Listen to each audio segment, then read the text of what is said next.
Everybody ready? We're ready. Let's do it. All right. 5, 4, 3, 2, and 1. Hey, hi everybody. I'm Candace Cable. And I'm Camille Malconnect. And we're here for some adapted sport talk. Woohoo! We are super excited to be a part of the Pennsylvania Disability Pride Month and being able to talk about sports. And so I want to start off talking a little bit about myself, then Camille's going to talk about herself, and then we're going to jump into it. And if you have any questions, please put them in the chat box and we'll keep track. But this is really just going to be a get down, chat up, what's going on in the world of sports. So I am a white cisgender woman with brown hair, and it's in a ponytail on top of my head. I have some blue reading glasses on and some small hanging silver earrings. I'm wearing a black turtleneck. Actually, Camille and I are dressed exactly the same. It's pretty awesome. I think maybe we might have to have a talk show. I use a wheelchair for mobility, and it was because of a spinal cord injury in 1975 at the age of 21. My pronouns are she, her, and hers, and my background's super colorful. I have it's the wall of my apartment, and it's art. And then there's 2 signs behind me here that say all Black Lives Matter and the words human rights. And that has, the human rights one has a little drawing on it of 2 stick people with their heads coming together. Something I really love. I wasn't always an athlete before my spinal cord injury. I became one seeking community, and I founded an adaptive sports and competition. I also found how to become an advocate for my community, and I think we're going to talk a little bit about how with sports we can do that, because it's a game changer.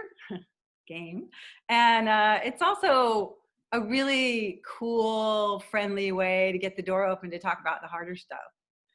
During my athletic career, I realized that, and I was able to use that to help dismantle a lot of the negative stigma that disabled people experienced, and it's something that I continue to use throughout my career past my Paralympics. So I was a Paralympic athlete. I was in 9 Paralympic Games from 1980 to 2006. They were both winter and summer, and I was in 3 sports. First, wheelchair racing, which I helped pioneer the sport from really heavy daily chairs to the 3-wheeled mini dragsters that we use today. A few of my highlights are I won 84 marathons. So you know I was in a whole lot more than that, including 6 Boston marathons. I competed in alpine and Nordic skiing as well as wheelchair racing. And I became the first American woman to win medals in both summer and winter. And I'm the only one who has ever done it in the same year, which was 1992. So previously to 1994, the Olympic and Paralympic Games were every 4 years. And so summer and winter were in the same year. And in 1994, they switched it so that we had games every 2 years. So that is one of those records that as an athlete, you get to keep for your whole life is really amazing, because most world records, things like that, you know, they fall because they should. That's what the beauty of sports is. I won 12 medals altogether, and I'm in the U.S. Olympic and Paralympic Hall of Fame. So if you go to the museum that opens soon in Colorado Springs, you'll get to see me, some of me in there. Like, they didn't actually cut a piece of me, but there's something in there. I don't know yet what it is. Since I retired in 2006, I advocate for human rights and opportunities for people with disabilities by sharing messages around inclusion, advocacy, employment, sport diplomacy, and I teach a course called Understanding Disability. And I do that in a variety of ways, using videos or webinars or in person. With COVID, not much in person right now. Some of my work is, I've worked with the Christopher and Dana Reeves Foundation for a long time, writing for them, creating videos and webinars. I worked with the Open Doors organization in the travel and tourism industry, teaching about how to include people with disabilities. I wrote some inclusive education for UNICEF. I'm a big education person. I really think that that's our really place where we can make the inroads, because honestly, right now we either litigate or we educate, and I'm all about educate. And I feel like it's a way to be. I'm involved with the Convention on Rights for Persons with Disabilities, as well as the Sustainable Development Goals, which are international pieces of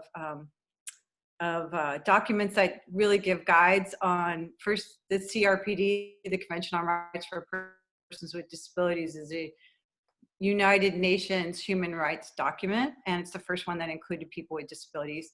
And then the Sustainable Development Goals are goals that the global community, the world, is trying to reach. And people with disabilities are mentioned in there 11 times in the 17 goals. So that's pretty cool that they're talking about us. And then finally, I'm going to bring in a Drunk History 504. Google it, YouTube it. You got to check it out, because I pitched it and they made it, and they used all disabled people in it, in the disabled parts, and super excited about how it really brings the message of our disability rights movement forward in an awesome way. And I volunteer at Angel City Sports as one of the coaches for the track, and I've got a couple athletes, and I volunteer for the U.S. International Council on Disabilities, as well as on the board of the U.S. Olympic and Paralympic Alumni Association. So yeah, I've done a lot. I'm pretty old. I'm in my 6th decade. And and so Miss Camille here is only in her 20s. So, you know, her list might not be as long, but it is wide with knowledge. And so I'm going to toss it over to Camille. Thank you, Candace. Yes, tough act to follow with that introduction for sure. But hello, everybody. My name is Camille Malknecht. I'm a white cisgender woman. I have brown hair around my shoulders, brown eyes, a big smile. I'm currently wearing headphones because I do live with a couple roommates, and we're still adjusting to all working at home together. I am on a background with a white wall. I did take a photograph we had down because I've heard it's very distracting. Sometimes when I line up, it looks as if I'm wearing a flower crown. So I wanted to keep it a white wall. As Candace mentioned, I do work for Angel City Sports. I am the program director, and I direct the Angel City Games, which is this year an international virtual event. My background is I am a professional athlete. I played Division I college basketball, and then was lucky enough to be able to continue my career playing professionally in Europe. I spent 3 seasons in Europe, 2 in Germany, and my final in Italy, and returned kind of with the goal to utilize sport in a way to create opportunity and give others the same opportunities that I had, and found myself in the adapted community. And it's only been a few years, but I have found my purpose in life, and I'm excited to be here with Candace, who is a mentor and friend of mine, and looking forward to this conversation. Oh my gosh. So both Camille and I have a person who's dear to our hearts, and our hearts are broken because she passed away, and we wanted to share a little bit about her. And I can feel my eyes tearing up already just thinking about, we lost Angela Matson, a 3-time Paralympian in the sports of shot put, javelin, and mixed sculls rowing. And she won a bronze medal in the shot put during her Paralympic career. But her Paralympic career, like mine, was one that opened doors for myself, but many, many others. And the same with Angela. She also was a U.S. Marine veteran, and she recently died at sea attempting a row from Long Beach, California to Honolulu, Hawaii. It was a huge loss to our community in so many ways. And we wanted to honor her by saying that one of the things that she was trying to accomplish, to be the first openly gay disabled athlete and the oldest woman to row across the Pacific Ocean. That she had already done actually with another person previously. So she'd already done that row once, but she hadn't done it alone. And so she was about halfway there. But Angela also had so much more that she gave to so many of us. She wrote a book called Rowing Against the Wind that if you haven't read it, please go get it. And you can find more about it on the website rowoflife.org. And that is a place too you can keep up on what's going on. Angela's body has just arrived in Long Beach and will be transported to Honolulu to have a burial at sea.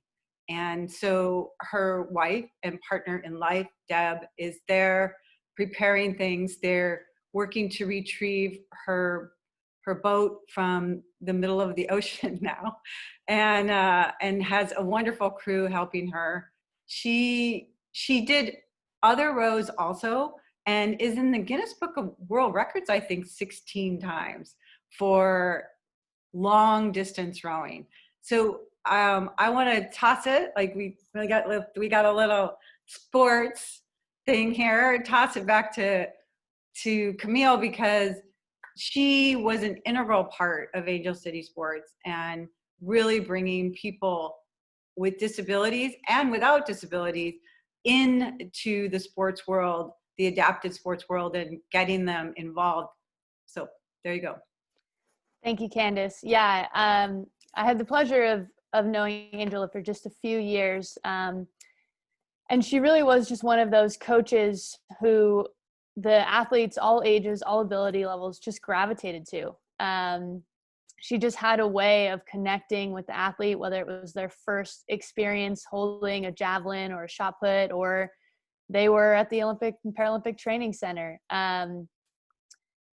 Everyone trusted her, everyone loved her. And so, you know, our community here in Los Angeles, and I really think worldwide, will miss her dearly. Our organization, Angel City Sports, hosts the annual event, the Angel City Games, every year. And this year we have decided to dedicate the games to Angela Madsen. Just a small token of our appreciation and love for her. And, you know, we're hoping her partner, Deb, will stay involved because she is also a great coach, just spending so many years with Angela. So very special to know that the Madsen family name will live on and they will all have a special place in our hearts. Candace, do you think it's an appropriate time to maybe show the video explaining a bit about Angel City Sports and the adaptive sports movement in general? Yeah, I do. And I just want to, like, big heart, you know, to everybody out there, because if you knew Angela, you put it in the chat too, or if you've heard of her, because as we keep that energy going, it's, you know, we're all connected. And her powerful energy that was out there on the ocean, rowing across and seeking to accomplish something she hadn't done before, lives in all of us. And so I think it's a perfect time to run the video about Angel City Sports and the games, because Angel City Games went from a physical games to a virtual games too. And that is a really big deal. And that means that Angela's energy is pushing us on, because it was super challenging, and we're going to hear a little more about that. So Camille, give them the video. Certainly. Okay. 1 second, everyone. I'm going to transfer to a screen share. I love technology. Okay, and I'm going to start my video.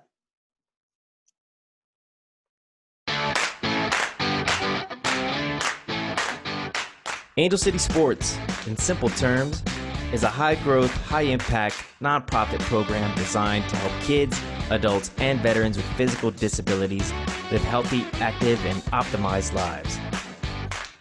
We provide free, year-round sports training, equipment, and competitive opportunities. But really what Angel City does is about much more than sport.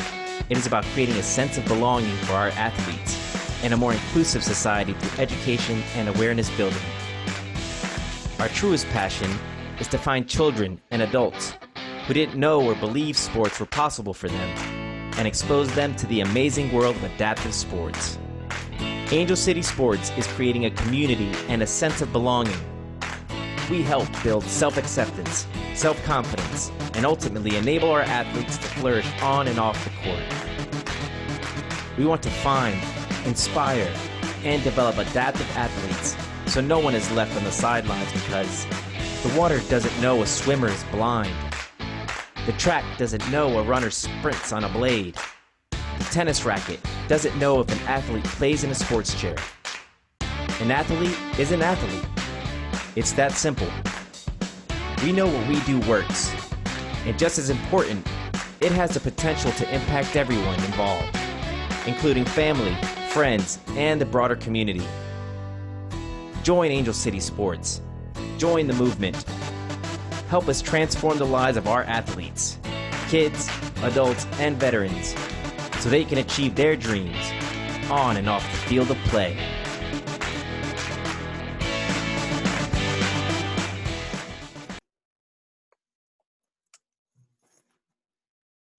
So yeah, that was a taste of Angel City Sports in our annual Angel City Games event. You know, ooh, sorry, I got a video going on still. We got background voice. And you know, Candace, I'd love to ask you maybe to start us off, because you've been one of the top coaches and most invested coaches that we have. How did you transition from such an elite athlete to the coach, and what is your mentality and mindset there to keep the momentum and to build not only, you know, hopefully future Paralympians, but just young, active individuals with disabilities? Thanks, Camille. You know, I have to say, at the beginning, when I was talking about myself, I said, you know, I wasn't an athlete before my spinal cord injury, and I really wasn't. I, you know, didn't like PE at all, and competitive sports was really intimidating for me. I didn't like the confrontation, but what I was seeking after my spinal cord injury was community, and I found community as I was going to university with the Department of Rehabilitation after my spinal cord injury, in a group of people that were practicing some sports and they were inventing them. And that feeling of inclusion for me, of other people that were like me, that looked like me, and most of the people were using wheelchairs, so I had that connection with them.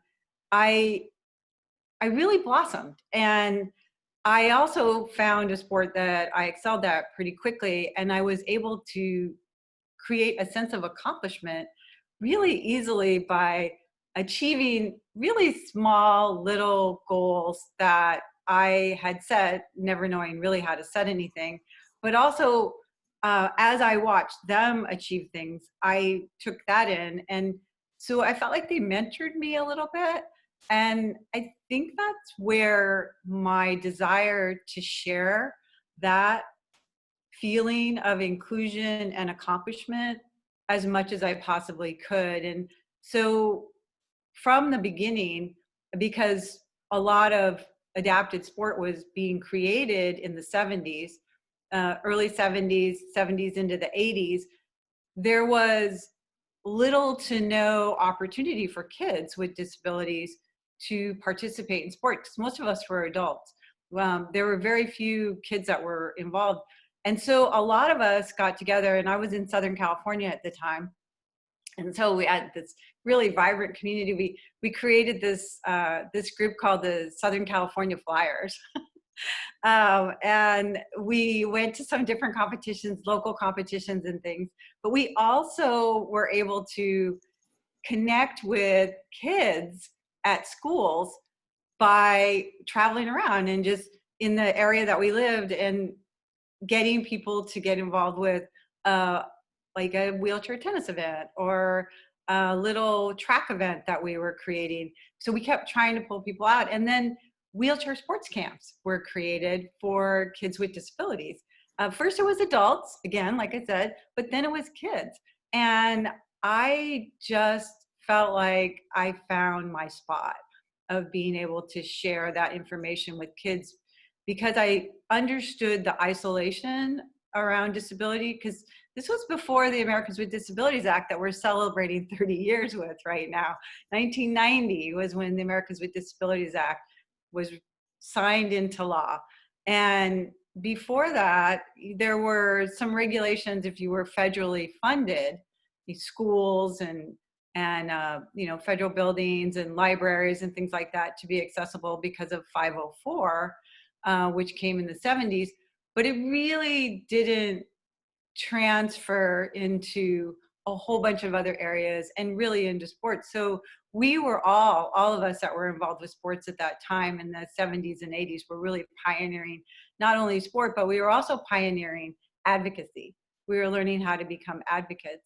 And so, to answer that question of why I feel so drawn to giving back is that we don't have enough.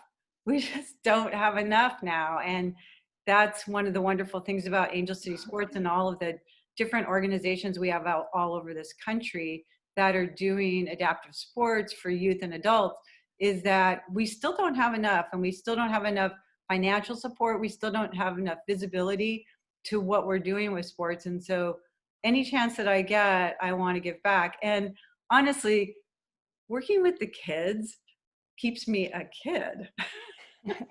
It motivates me, to stay active, but also it brings out that mentality of fun and curiosity and a desire to be better, right? To be better. And honestly, Angel City Sports has some of the most devoted to sport kids that I've come across in a while. So, and I got to give I'm going to do it. I'm going to give a shout out to this one dude who is like, totally has my heart, his whole family, Asher.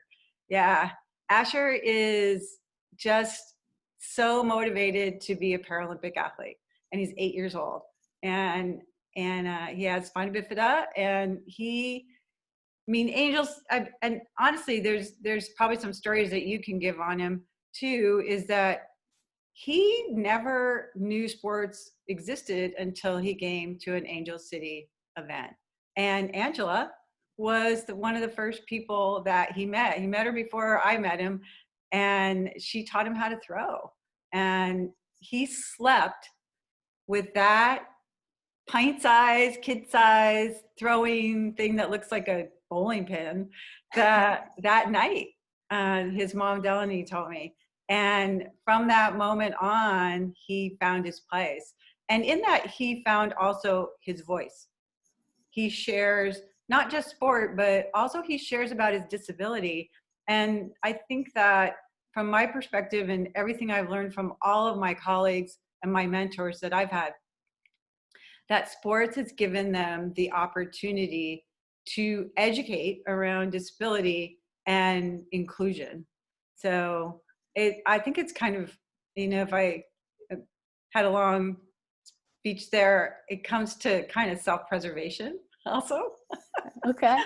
Yeah. No, I think, and one thing I want to kind of reflect on is you just said there's not enough, plain and simple, there's not enough opportunity. And to completely honest, I am new to the adaptive sports world. I found Angel City about 2 years ago. And before then, I really only have a strong memory of interacting with 2 people with disabilities. And when I reflect on my childhood, and I came from a great area and I had a really great school system that I attended, it is mind-blowing to me that I just never interacted with anyone, never had exposure and opportunity to learn. And I believe that's what fuels me, is there is so much to learn and appreciate and understand.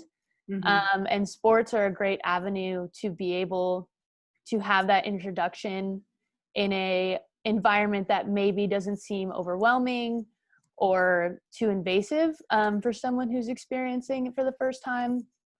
And I just want to be that change. And I think that's what Angel City aims to do, is how can we erase some of the stigma around disability and people with disabilities, and make it so that initial thought when you do see or hear about somebody is not a negative thought, and it is a impactful, powerful thought, is really what we're aiming to do. And I think especially with the Paralympics headed to Los Angeles in 2028, Los Angeles, California, the entire US should be 100% supportive of our amazing athletes and of the world athletes. So that, I think, is what drives me, Candace, is there isn't enough. And I think, we're on the right track to changing that. Yeah, and I want to ask you a question about your introduction to sport and your professional career that you had. I find it incredibly fascinating because I know that for so long in my adaptive sport career, I had to validate my athleticism constantly. And even though we were winning prize money and we were getting press and we had sponsors, people didn't think of us as professionals as the way they do now with a lot of athletes that are doing adapted sport.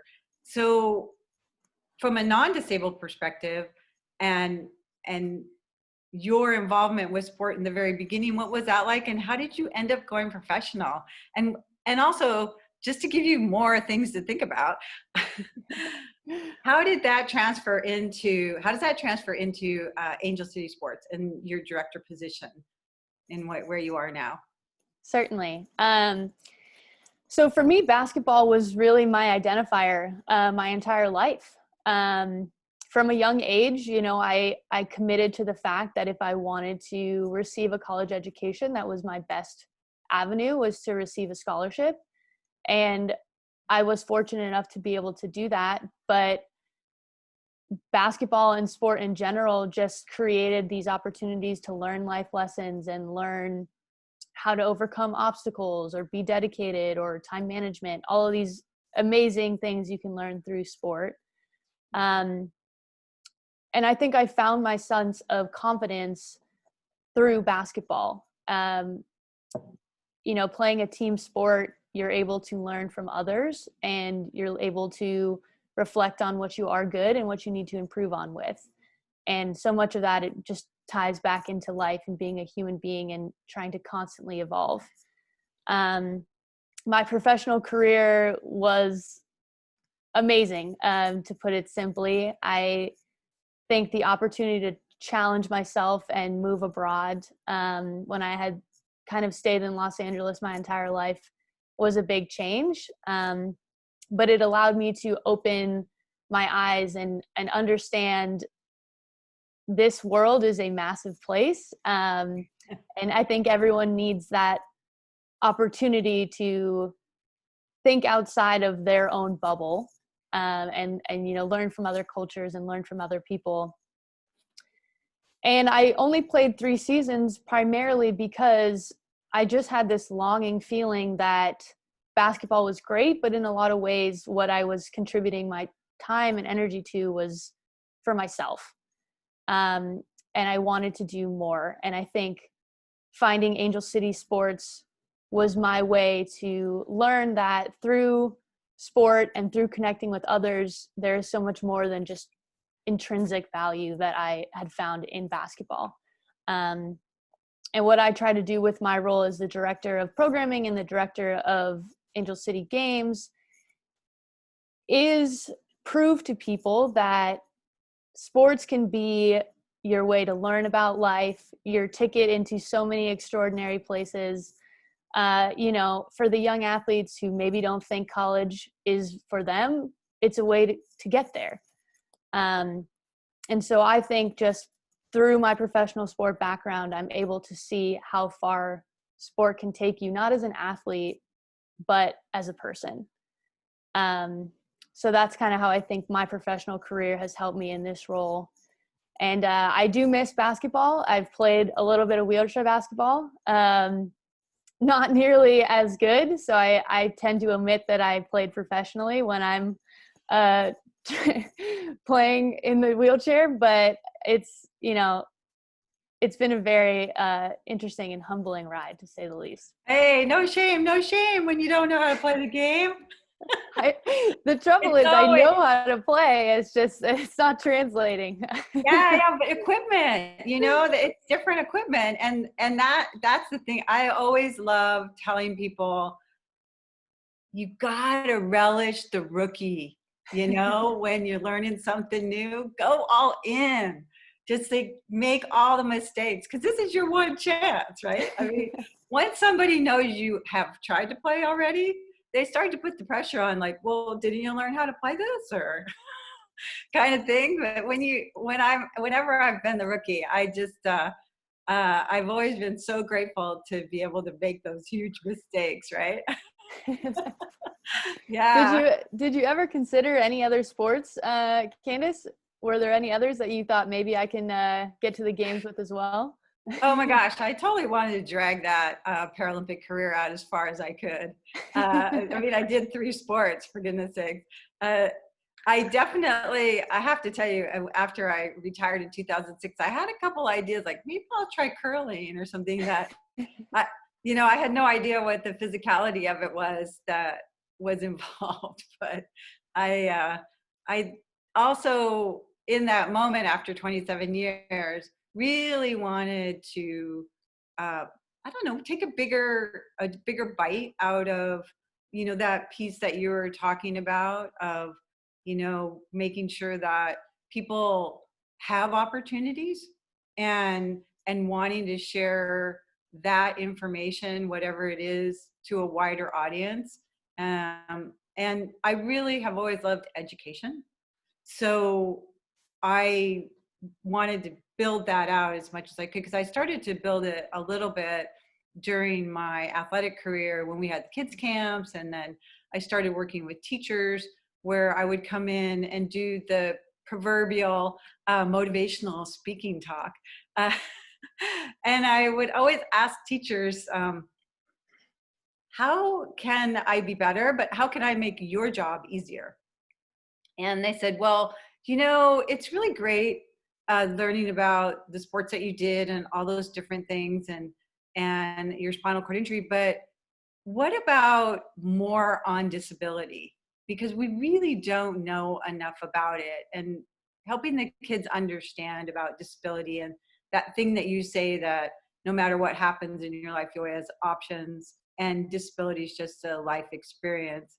So why I didn't try to drag it out any longer was because I really wanted to learn to figure out something that was going to create a more lasting effect beyond just something for myself, like you, right? Because that self thing it's great, and we know that when we're in it, we are affecting other people, but leaving a legacy that's a wider path, more that people could pick up to, teach people to do the thing that I teach, kind of thing.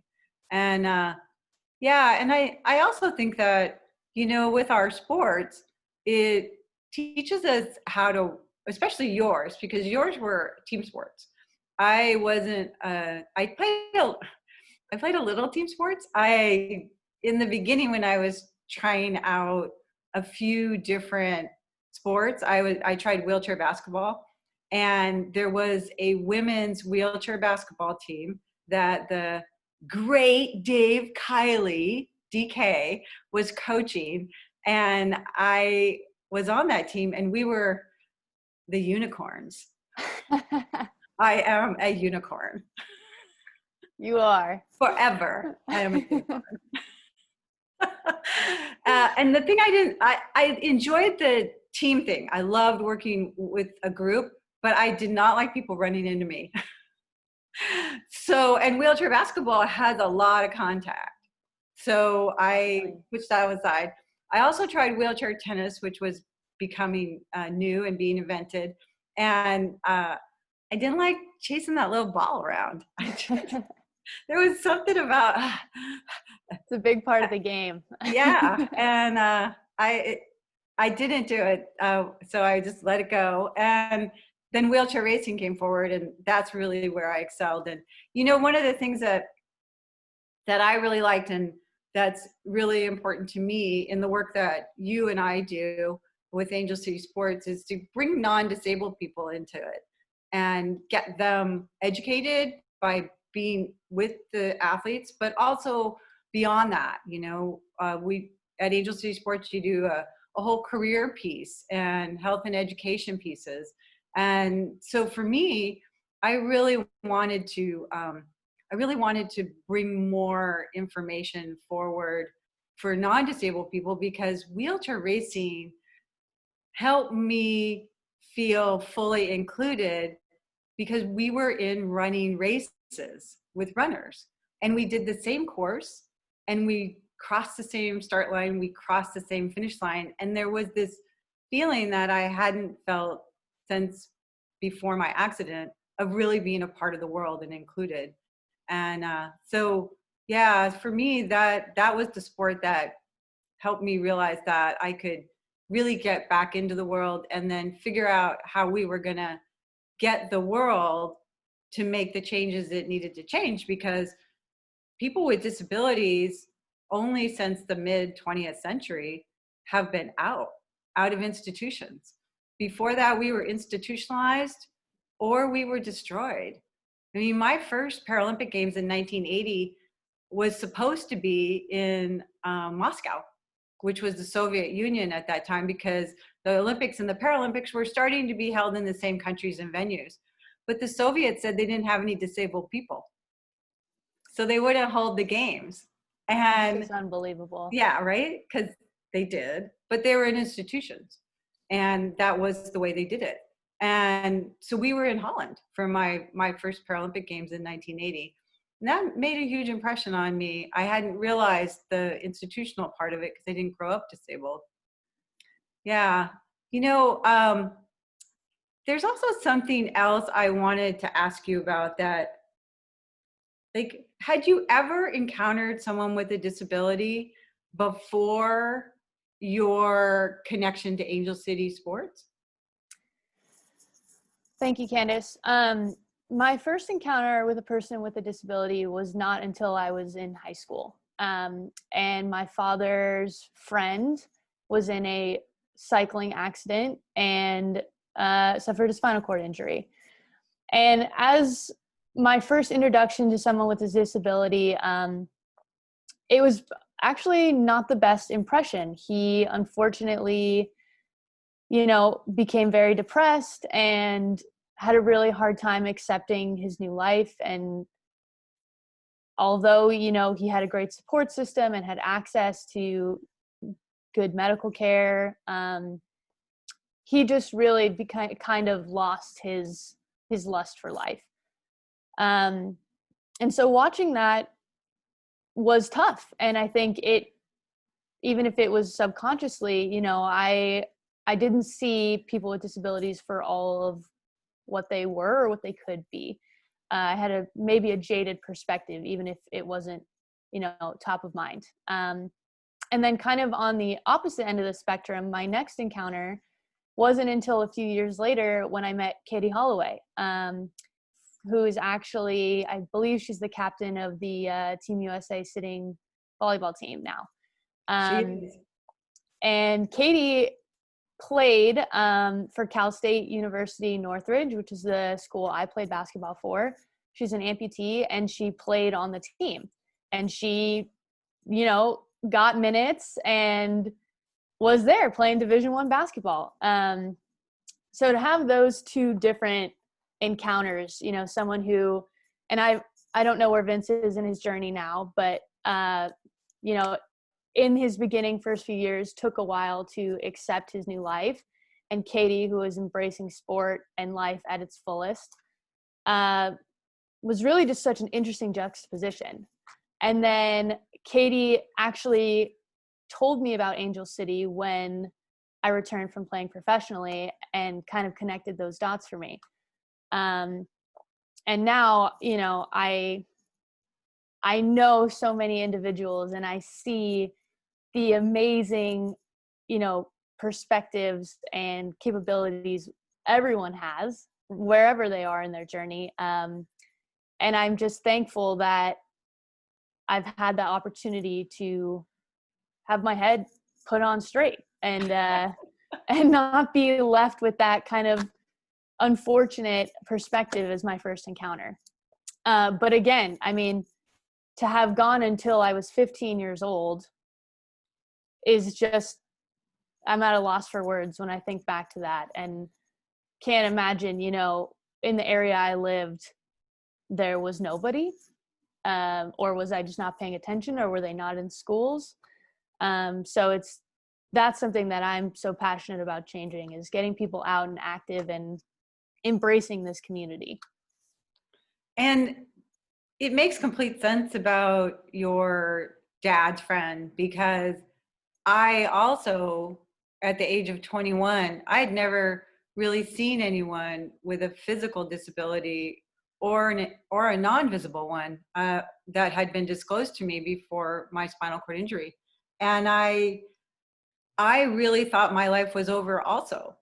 So it has to do with societal stereotyping that exists in our country, in our world, really, about what people with disabilities can or cannot do. And it's mostly based on what people think disability is a bad thing, that it's a thing that's going to ruin your life, it's going to take your life away, you won't have opportunities. And one of the things I love about sport, adapted sport, is the visibility of it, but also the real opportunity as a universal language of inclusion, right? Because when I was first wheelchair racing, we were really trying to build the numbers. And so we were trying to talk a lot of our friends who were non-disabled into jumping in a racing chair and participating with us, because in this country, and also in the world, if I want to be perfectly frank, numbers equate validity, right? So, and our numbers were smaller because there's less disabled people in the world, but there's also way less disabled people competing in sport, as well as less women competing that have disabilities. I mean, one of the stats I remember from years ago, I don't know if it's changed, it probably has, because women have really started to push, not just now, but before, I think when Title IX came forward to push the envelope in sports and extreme activity, that 80% of people with spinal cord injuries were men. So that meant there were less women that had been injured and would be using a wheelchair, thus possibly doing sport, where men would gravitate oftentimes towards sport right away, and women wouldn't. And so I think one of the other things about the visibility piece, and you having not seen them, me not having seen them because it was before ADA, but yours really after ADA, you were born. You're kind of an ADA generation person. If I want to think of people after ADA, though, I have heard it explained to me that it was the ADA generation is people who were in high school at the time of the ADA being signed. So you're still part of it. And definitely not me. I'm way before it. But the idea that we don't see people with disabilities is a problem. And authentic representation in media of people with disabilities in our entertainment industry is really lacking in a major way. And I think that's what it's one of the reasons I think people with disabilities still are not visible enough. But I think sports is a place that can really pump up the volume with that in a major way, because stories, people are always looking for stories, but it's really one of those places that everybody comes together, that universal language of inclusion that I was talking about before. Yeah, it's I mean, I want to know, so I got more questions for you, because I'm really curious, because I honestly, to everybody that's listening to us, I haven't had an opportunity to really sit down with Camille and find out, like, how'd you put together these virtual games from a physical games. And what does that look like? Because we're so used to wave, or it's so physical, touching, moving, in person, hugging, all those things, right? Moving from a physical, I'm going to say a physical games, just like in-person games, to a virtual games. Can you share with us some of the challenges that you faced, but also some of the successes that have come from this first week? Because there's 2 more weeks coming up, right? Correct. Yes. Thank you, Candace. So to summarize the Angel City Games as they've been in the past, we usually are a 4-day event held at UCLA, which is a university in Los Angeles. And we combine sport clinics and sport competitions. So welcome to all athletes of all ages and ability levels. You can either try a sport if you're new to adapted, or you just want to try a new sport. Or if you're a more serious athlete, we do have the competition, which is pretty rare in this space at the moment.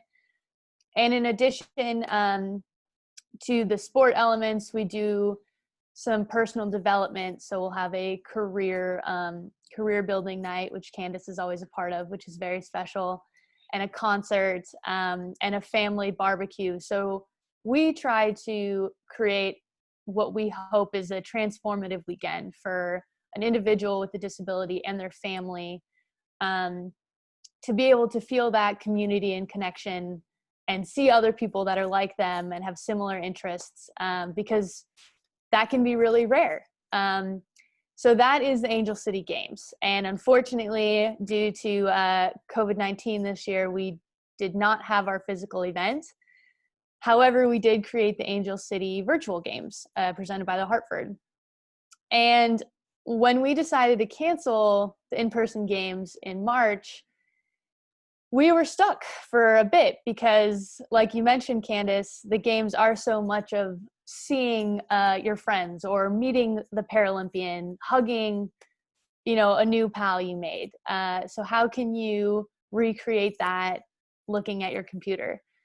But really what it boiled down to for us was we remembered kind of our purpose, and that we use sport as a way for individuals to connect and to realize, how much there is to life. And that's kind of what we created with the Angel City Virtual Games. Is we still have clinics and sport opportunities for you to meet people all across the world and talk to coaches or Paralympians that are at an elite level. But the emphasis is on let's connect, let's see each other's smiling faces, let's remember this will end eventually. The world might look a little different, but we will be able to return to the court, to the pool, to the track soon. And so we had the first week, and it was a combination of sport. We had a great concert. We had an evening of kind of mental and emotional toughness. And I think we really embraced those thoughts that we want our community to still feel they have a place where they belong. And so it was really special. And I think the challenges we faced is, it's tough in a technology-based world. And how can we continue to strive to be as accessible as we can? And it's something Angel City is still learning, in full transparency. Thankfully, we have a partner, Adaptive Apps, who is creating accessible technology for us. However, there is still, more ways to go. I mean, I look at our amazing interpreters today, and that is where we strive to be. So technology has been an issue. And then I'd say really just wanting people to have the mental and emotional strength to want to attend. And we understand this is a really challenging time. Isolation and loneliness, it's affecting everybody. And our hope is that if you can, get online and get with us, you'll feel better. but you got to take that first step and get here with us. Were you able to attend any of the virtual games last week, Candace? Did you have a good time if you did? I did jump in on a couple of them. So one of them was Tatiana McFadden, and I think there was a few other people that were doing some teaching of the wheelchair racing, and I learned some things on that one. And Time for a comeback. I'm grateful for that, because all sports evolve, right? And I'm trying to keep up with, where everybody's at, but she's at the top of the field right now. So she's going to have the latest, greatest, and there's no one better to learn from in that. And then I can take it back to all of our kids there waiting for it. Another one that I really thought was very creative was the cooking. Did you cook? I did. Well, and I was with my sisters, and we made spaghetti. Now, there were a few ingredients that we left out. So for the audience here, you have to explain, please, what that was all about. Sure. Thing, please. So, as I mentioned, we look to beyond sport opportunities, and something we've incorporated that's new this year was a cooking night. We were lucky to work with Chef Uno, who's based in Texas and has a restaurant, and she was giving us some healthy alternatives to a normal meal. So I'm assuming Candace left out the vegetables that were supposed to go in the tomato sauce with the pasta. But we also made a watermelon salad, which was a fresh take, something I don't think anyone had tried before. And then the house's personal favorite, which was skillet cheese bread.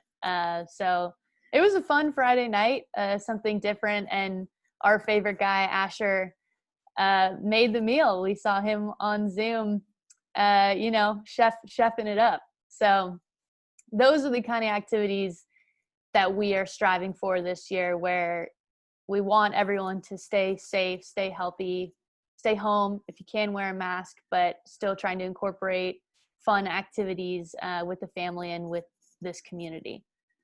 And, on the subject of the cooking one, everybody throughout time always talks about how cooking brings people together and creates community and family. And I thought it was really creative and really inventive to bring that into an event that, was about sports and games and things like that. Even in the past, I know Angel City Games has had the barbecue, but to actually make the stuff yourself was a big jump and a real change. And people embraced it fully as a community piece, that they weren't just in their own kitchen, but everybody was together on Zoom cooking. And it made me really happy, because everybody's so traumatized right now, as you said. They're, with the isolation, but we're all experiencing exactly the same thing, a pandemic that has to do with the virus that is killing people. And that is something that's never happened in the world. And that is so big, and it's so invisible, really, if we think about it, because if I didn't watch the news, I wouldn't know about it so much. We have to honor it. And you all really honored it with the Angel City virtual games by recognizing that we needed to stay home, but also that we needed to really take care of our mental health as well as our physical health. Because that mental piece that was brought forward too, not just with the cooking, but otherwise, was and always is very important for athletes when they're doing their sport or not. Because I know that when I was an athlete, and I think you could speak to this also, there is a whole lot of work we did on staying in the game when we didn't want to be in the game. Right? Definitely. And we had tricks, we had things. I had a mantra when I was in a long marathon, and I was not competing the way I thought I should be. And I was starting to feel like I was falling apart. I would start to repeat, I'm getting better and better. I'm getting faster and faster. I'm getting stronger and stronger. And I had done it enough times in practice that I didn't have to think about it. I just started to do it. And as I did it, it spun that energy into getting back in the game. And that made a huge difference for me. And so seeing that come forward with the virtual games, because we don't get much time during the games to really focus on some of that. We get a little bit in our clinics and practice that we do prior to the games, but we haven't been able to spend as much time in that. And to see Angel City Sports really embrace that mental wellness piece, and then giving the athletes tools to take home and practice. I mean, we actually even got a little box of things. What was in our box? You have to let the audience know. Certainly. Yeah. Thank you, Candace. So we are lucky to partner with the Hartford, who is our presenting sponsor for the event. And the Hartford and Angel City really understands that a big barrier is a lack of equipment. And so to try and solve that issue, we sent all the athletes an Angel City Games shirt, and then a resistance band and a massage ball. So kind of two versatile tools so you could stay active. And then our coaches have done a good job of incorporating those tools in their workouts, because, I mean, we can't emphasize enough, stay home. You know, you don't need to go to the gym to get better right now. That's really been such a key piece for us. And I know we got to answer some questions, Candace, but I got one more for you, because I'm interested. You know, I only ever played team sports, as I mentioned, and as someone who primarily dominated individual sport, how has that mentality now, where, like, you know, we're all isolated? Do you think that kind of training has helped you when you were on your own, you know, on the track? Oh, thanks, Camille. That's a great question. I think there's two parts to it. I think my disability is a part of the answer, as well as my sport. Because I really did love being with other people when I was doing my sport, but when I was in my sport, when I was in my sport, it was, you know, me against the clock. And I also had a mentality throughout my whole competitive career that I wasn't competing against other people. I was competing against myself, the clock, the environment, you know, because some days it could be super windy in my face. And I would go out and think, oh, I love the wind. I love the wind. It's like a hill workout, you know? And I would convince myself that I could do that, you know, individually on my own. Though in a wheelchair race, if I was able to draft someone, oh, wasn't that nice? And, you know, trading back and forth the lead, the slipstream is amazing, really. When you see bikes or wheelchair racers drafting, you got to know that when the person is in behind, they are loving it right now. They're like, thank you. Yeah. But remember, it's very important to take your turn. In the lead. So, yeah. And then, so isolation, disability. So having a disability, and whether it's a visible or non-visible disability, physical, emotional, mental, intellectual, all of it is very isolating unto itself, because of, again, that stereotype and stigma that exists about what disability isn't really. And so many of us are out there working to dismantle those kind of ideas about what disability is. But we end up isolated on our own often because we can't get somewhere that everybody is at, or we don't want to deal with it because it's too exhausting to try to figure out if I can get there. So there's this theory that exists called spoon theory, and a woman who had an autoimmune, I think it's an autoimmune disease, and I apologize if I have that wrong, was trying to explain to her friend why her energy levels were so low and why sometimes she looked like she was really energized and sometimes when she wasn't, like, well, you look like you're over it, whatever you got, kind of thing. And she said, well, I only have this many spoons. So she had all these spoons out. And so when I use a spoon to do something, I lose that energy piece. And at the end of the day, I might not have any spoons left. So I can't do certain things I want to do if my friends are going to do them because I don't have the energy to do it. And that was such a great example of a story that made complete sense to me, because I've many times come home from being out, getting my wheelchair in my car and getting it out. Because I know I only have so many transfers in me in a day. And that transfer is when I'm going to get out of my wheelchair onto another seat and then back into my wheelchair. I know I only have so many a day in me. And so I have to figure them out. And oftentimes I'll come home and I'll have friends that are, maybe going to go out to a restaurant or the bar, go see a concert or something. And I'm so tired from all my transfers that I still need my one left to be able to get into bed, that I can't go because I don't have enough energy and things aren't accessible enough for me. And that's one of the reasons why all my spoons are gone. So that piece of isolation is really familiar to so many people, probably everyone who has a disability. And I would think any other community that's been marginalized probably has a sense of isolation that they've felt too. So oftentimes during this pandemic, I've heard so many disabled people talk about, yeah, we could teach those non-disabled people how to do this, kind of thing. And they need to listen to us because we have the experience, and it's true.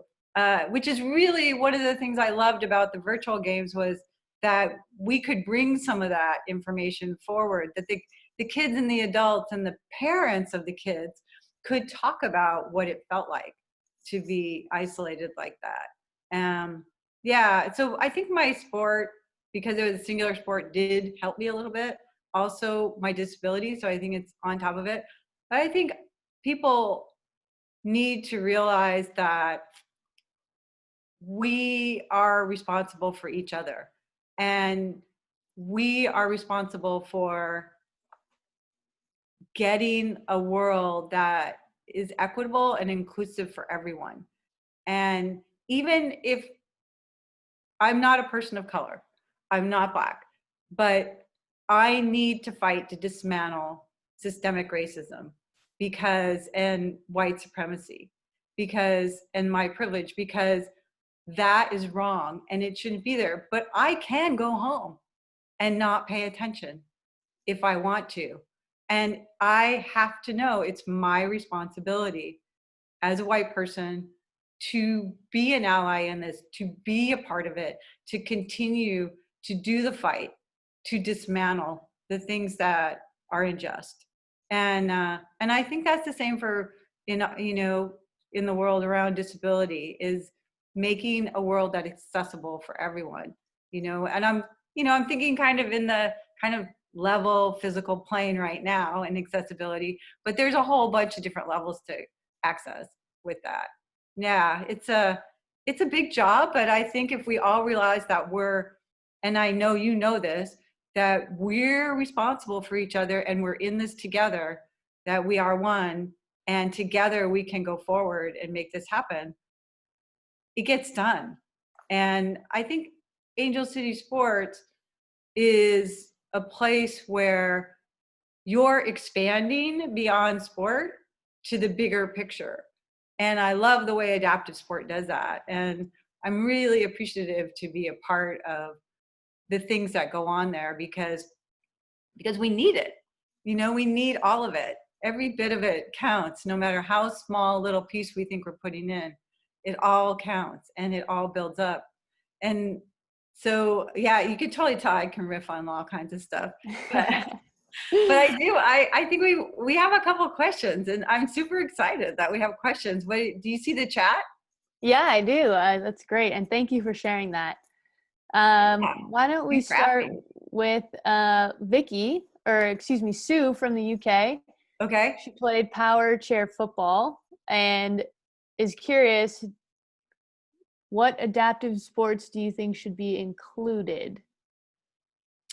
So included in what? Oh, anything? In Paralympics. Oh, in Paralympics. Thank you. Thank you. Yeah. I'm a fan of all different kinds of sports, and this is my personal commentary on the Paralympics. My first Paralympic Games was 1980, and there were a whole lot of people that used wheelchairs that I saw in opening ceremonies. In 2012 and then 2016, when I went to the Summer Paralympic Games, I was writing about the games and also attending as part of the delegation from the LA 2028 bid committee. I saw the least amount of wheelchair users I'd ever seen in an opening ceremonies. Because the games evolve. I have to say, this probably isn't going to gain me any fans, but I'm disappointed that the athletes with disabilities that have how would I say this? The athletes that are more disabled, their sports are being taken away. We used to have more quadriplegic athletes competing. We used to have more athletes with more amputations competing, and we have less and less because of the way the classification has gone forward to try to tighten up some of the sport competitions. I mean, and I'm going to go with an example: track. With track, we had 7 different classifications in track. There were 3 different classifications for quadriplegics, people who have spinal cord injury in their neck level, which meant that all 4 of their extremities were affected by the neurological trauma to the spinal cord injury. So I'm a paraplegic. So only my legs have been affected by my spinal cord injury. And quadriplegics, it's all 4. So we only have 4 divisions now in track racing, and 1 that is even close to someone who is quadriplegic.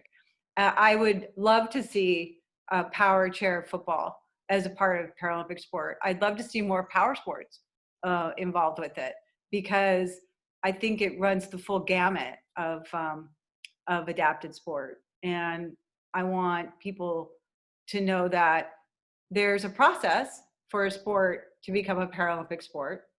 It has to be practiced in so many countries. There have to be so many people involved with it, and there have to be rules, and there has to be a classification system. So if you want a new sport in Paralympic sport, you have to really work hard to build the sport that way. I know surfing is really trying to get into the Paralympics for, I don't think 2024, but they might be focusing on 2028 to try to get in, because I think the competition sports are set for 2024 already. But yeah, I would love to see more power sports in it. Camille? No, that's a great point, Candace. I mean, when you think about the point of the Paralympics is to create that even playing field, it's almost a disservice to not give every type of athlete the same opportunity there. One thing we've noticed here in Los Angeles is a lot of athletes, especially the young athletes, are less interested in some of the more traditional Paralympic sports and excited by kind of these new recreational sports like surfing. And I would just hope, the Paralympic Committee in the future can be mindful of that and see, what young people people who are interested in the Paralympics are interested in. We have a lot of energy here around WCMX, which is, I actually, skateboarding in your chair, I guess is the easiest way to describe it. And it's very exciting. It's very interesting. And usually that's a great way for people without disabilities, if there's someone who's skating in their chair at the skate park, to see, a incredible example of someone who is fearless, who is bold, who is athletic. So sports like that, to me, that also eliminates some of the equipment barriers that might be harder. When I think of all the Paralympic sports, equestrian seems like something that is very inaccessible to everyday athletes. So I love a majority of the sports, but I would recommend, hopefully we can transition to what is new in today's world and eliminate some of those more traditional sports. Yeah, you mentioned equestrian. I think it's probably the most expensive sport for Paralympians or Olympians to get involved with. I think it definitely has a few hurdles to get. People have to go over. Oh, that's kind of funny, right? Hurdles. Yeah. All right. Moving on. I'm gonna ask you this question first, Camille. Sure. Do you have any specific programs that are implemented in schools or with the help of educators to address the needs of teachers in regards to adaptive sports knowledge and skills? It's a great question. Thank you, Alex. Unfortunately, it's something that we're still working on to create consistency with. And I think, Candace, you've done a lot of great work individually, but there is nothing that I know of in the state of California that's kind of regulated and helping teachers learn these skills and how to properly communicate to young people these opportunities in adaptive sport or just in disability awareness in general. What we've found with the athletes that we serve in Angel City is a majority of them find us through word of mouth. And, we, at times when appropriate, will approach someone, at Target or at the gas station. The founder of our organization is notorious for just kind of going up to someone and asking if they know about adapted sports. But that's a big problem, because if you're not learning about it at a young age in the school system, there is a chance that you're missing a big part of that at the early part of life. But Candace, what has been your experience? Excuse me. I know you've done a lot of work educating. Yeah, thanks. I know that we have adaptive physical education within the public school system, and there's teachers that are doing that. There's also people that work at recreation centers. My experience with that is that it's pretty singular. They really, in this country, we've been working to mainstream and have kids that have disabilities participate in the non-disabled after-school programs, as well as the school programs like the track and field team. And I know that Deborah McFadden, Tatiana McFadden's mother, took the school board system to court in Maryland so that Tatiana could train with the track team. So we're still trying to push things with litigation rather than really figuring out a way to educate the PE teachers, right? For me, I'm kind of stumbling a little bit, but for me, I feel like it shouldn't be the adaptive physical education teacher and the physical education teacher. It should be the physical education teacher that has this knowledge all the way across the board. And we have some teachers like that are multi-capable of working with their adaptive sport students as well as their non-adaptive sport students and integrating it.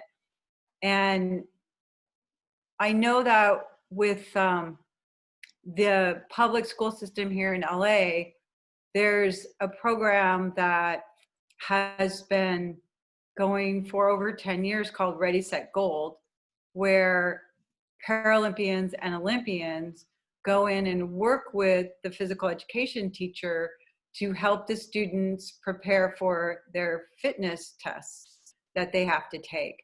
And that's something that I participate in, which gives me 6 weeks of being able to be in the classroom with the students once a week and supporting that program, as well as educating around adapted sport. But I have to say that all the classes that I've been in, I haven't had a student with a disability in the class.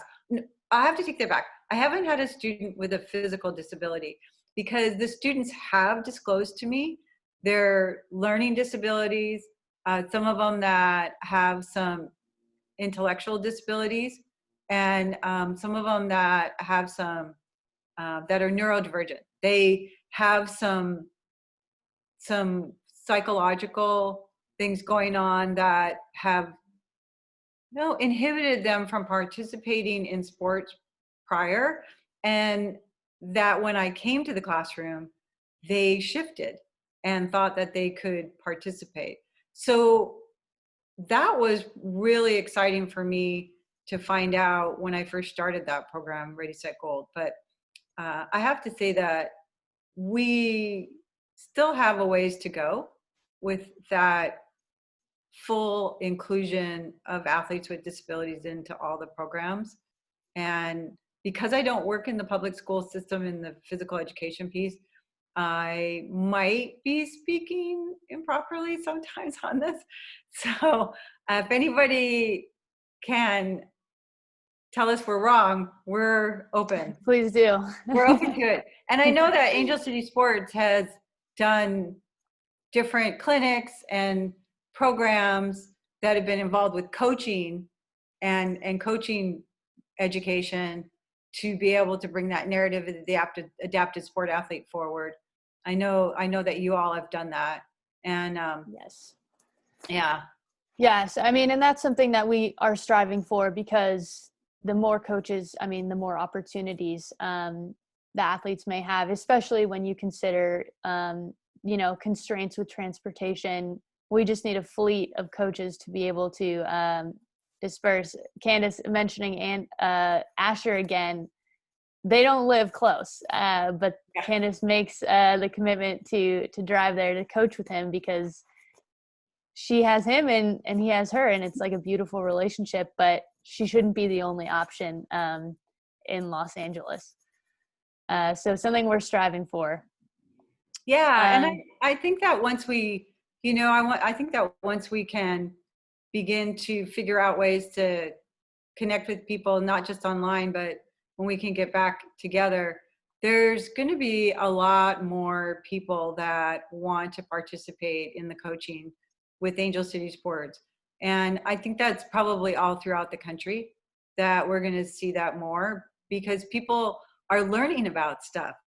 That is one of the things that I think is pretty cool about this time, is that people are spending a lot of time online and they're going past their normal go-tos about stuff, and they're checking new things out.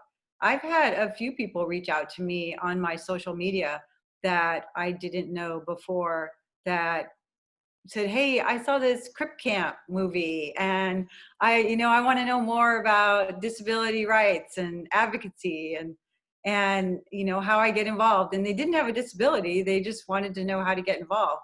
And I think that's a real plus with some of the things that we've seen come forward. Yeah, no, I agree with that.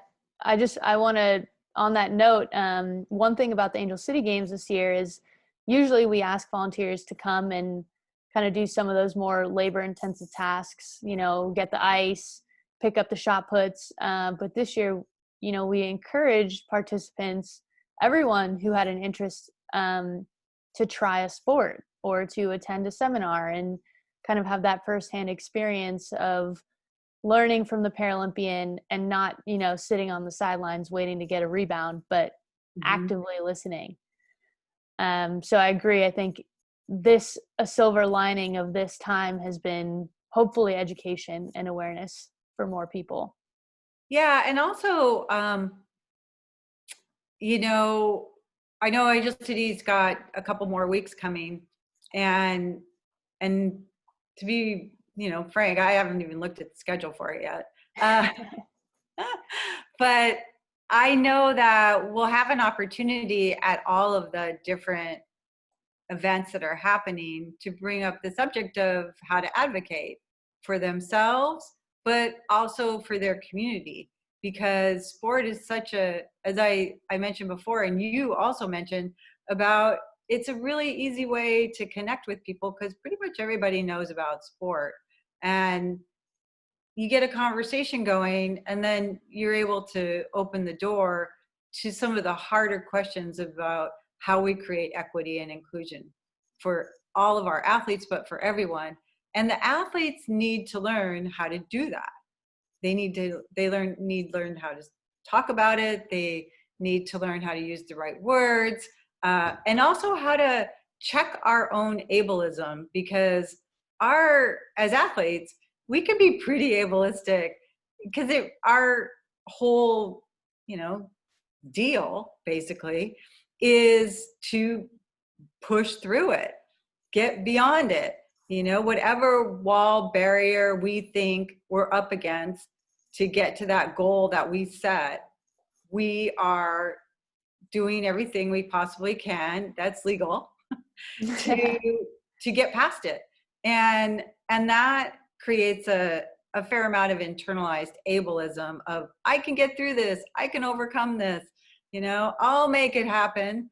And it can be very isolating. And ableism out in society says that, only certain people or certain situations people can participate in, if they have, this or that. And being able to talk about ableism and find ways to dismantle it within ourselves and out in society is a real critical piece of advocatism. And athletes as advocates are really wonderful ways to bring that message forward, because dismantling those kind of things is really critical to create inclusion for everybody and more opportunity for sport. Because when people get stuck with the idea that, sport only looks a certain way, then they don't realize that sport can look anyways. Like the question that we got about power chair football. You could play power chair football. I remember in the 80s when, in the late 70s and the 80s, when the wheelchair football was starting to happen in parking lots. And it was, and still is, quite brutal, because they take a lot of falls. But it is over the top exciting to watch, because, it's a little, it's like Destruction Derby a little bit. So, but people would say, wheelchair football, how would you do that? Like, how can you do that? Well, it's the same rules. It's in wheelchairs and it's out in a parking lot, and, because we can't play on the grass, it would be so slow. Unless we build some awesome tanks or equipment or something that plows through. But then, as I think through this as I'm talking, we probably would destroy the football field. So you probably wouldn't let us play. So I'm going to take that all back, rewind. It's more hardcore on the pavement anyway. I mean, yeah, it's more hardcore. Yeah, you need the armor, right? Right. All the armor. Yeah. So teaching our athletes to be advocates I think is a real important piece of the evolution of adapted sport, as well as just in general teaching people to learn how to advocate, because that is not something I learned in school. I didn't learn that in school. And yeah, and I really think that that's a missed opportunity to teach it young. I mean, the woman that there's a video that I've seen since the revolution has started and the marches have been going for Black Lives Matter. I have seen a video of a little Black girl that is marching, and her attitude is so strong and so positive, and it says, "No justice, no peace." And she only looks like she might be 5 years old, but she's so purpose driven and so powerful and so gets it that when you get it at that age, it grows into this wonderful bouquet of advocacy on so many levels, whatever it is. And the advocacy changes. It changes. I know mine has. It's changed throughout the years. And it always comes, you know, first from a place of angst, but then I believe that with real education, it comes from the heart, you know, and that's where we all advocate from. I know the people that I interact with, I know working with you, it's the place you advocate from is from the heart, because that is the center, because in anger, often it gets going, but from the heart is where we want to really be based out of and then project, you know, that oneness. That's beautifully said. I don't think we could end on a better note than that, to be honest. Yeah, go adaptive sport. And I think using adaptive sports is an avenue to keep advocating, you know. I think that's what you and I are all about, and it's been a real pleasure to be able to talk to you about it. Oh my gosh, yeah. Oh, and we do. I mean, we're both growing together, and I mean, and we're gonna just like Vicky, we need to pop back in. We thank you so much for asking us to be a part of Disability Pride Month and bring forward an adapted sports talk. I hope that, you know, people want to hear more stuff, and there's plenty of others out there that can bring things forward. Thanks so much. Oh, thank you. This has been great. We've had a lot of really great feedback already in Facebook, and just people are loving what you're saying. Somebody, Chrissy Mahan, said, this part about athletes dismantling our ableism is crucial. Thank you. Wonderful. And Sue said, fantastic presentation and accomplishments to you both. Oh, thank you. Thank you, Sue. So I was so excited that you wanted to do this. And I think this is something I can tell you here in Philadelphia, there is a center for adapted sports. But I have to tell you that we don't know a whole lot about it. It's a very like close knit kind of, and there aren't a whole lot of other places for sports to happen. Especially if you're not playing basketball, which is, of course, a rehab here in has their own McGee Sixers team, which my friend Caitlin is on, as the only girl on an all-male team, which is amazing. But I just think these conversations need to keep happening so that everybody finds out that there are things to have, and we need to find more spaces where we can have sports and be comfortable doing them. And having leaders like you is amazing. So thank you so much for coming today. And I want to thank my interpreters for doing their thing. They're great.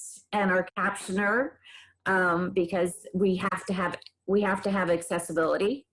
And thank you to everybody who came out today, either here on Zoom or on Facebook Live.